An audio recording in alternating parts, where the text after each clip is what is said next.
Die संग किसी तरह छुपकर 10 दिन तक बिना खाए जिंदा रहता है। रुको, क्या ये मुमकिन भी है? इस जगह की सबसे अजीब बात यह थी, यहाँ दिन और रात का कोई साइकिल ही नहीं था। जब हमारा हीरो फाइनली टूटने की कगार पर पहुंच गया तो जिंदा रहने के लिए उसके पास सिर्फ एक ऑप्शन था, मॉन्स्टर्स के छोड़े हुए सड़े हुए कच्चे गोश्त को खाना। जितना भी घिन आता था, लेकिन जिंदा रहने का यही तरीका था। धीरे धीरे वो अपने हार्श एनवायरनमेंट के साथ एडजस्ट होने लगा। अब वो उन मॉन्स्टर्स पर पलटकर वार करने लगा जो उसे शिकार समझते थे। जमीन से उठाए छोटे पत्थरों का यूज करके भी वो किसी तरह उन्हें भगाने लगता। कोई और ऑप्शन ना होने पर उसे जो मिलता उसी से टेम्पररी वेपन बनाकर लड़ना पड़ता। उसकी आंखों से आंसू गिरते जब उसे अपनी माँ याद आती, और उस दर्द भरे पल में उसने कसम खाई कि वो डिस्पेयर के सामने कभी नहीं झुकेगा। दिन धुंधले होने लगे और एक वक्त आया जब उसने अपनी इंसानियत को अलविदा कहने का फैसला किया।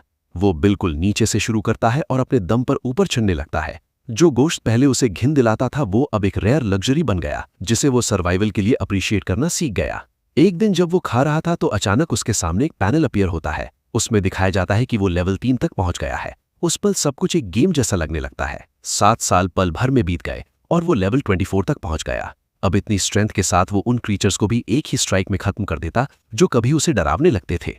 24 साल झेलने के बाद उसने ड्रैगन नाइट से मिले पत्थर से एक तलवार तक बना ली, लेकिन वक्त कभी रुकता नहीं, हल्का सा झोंका बनकर बहते रहता है। अपने 51st साल में डायसोंग एक एल्डर ड्रैगन को मारकर एक इम्पॉसिबल लगने वाला काम कर देता है। 79 साल तक आते आते आखिर वो डीमन लॉर्ड तक पहुंच ही जाता है, वही क्रीचर जिसने उसे इस हेलिश एग्जिस्टेंस में घसीटा था। और सबसे जरूरी बात, बिना किसी परमिशन के वो डीमन लॉर्ड की लेयर की हिफाजत करने वाले बग्स को आराम से काट देता है। और गेट कीपर भी इस बुढ़े पर सरप्राइजिंगली यूथफुल लगने वाले प्रोटैगनिस्ट के सामने टिक नहीं पाता। वो गार्ड को धमकी देता है कि सीधा गेट खोल दे, वरना उसकी लाश को यहाँ के मॉन्स्टर्स को खिला दिया जाएगा। लेकिन गार्ड इतनी आसानी से मानने वाला नहीं होता और थोड़ा रेजिस्ट करता है। इसे डीमन लॉर्ड की इज्जत पर पर्सनल अटैक समझकर वो पागलपन में रैम्पेज कर देता है। जब वो बकबक कर रहा होता है, अचानक उसे महसूस होता है कि कुछ उसके बॉडी के आर पार हो गया है। नीचे देखने पर उसके सीने में एक बड़ा सा होल दिखाई देता है।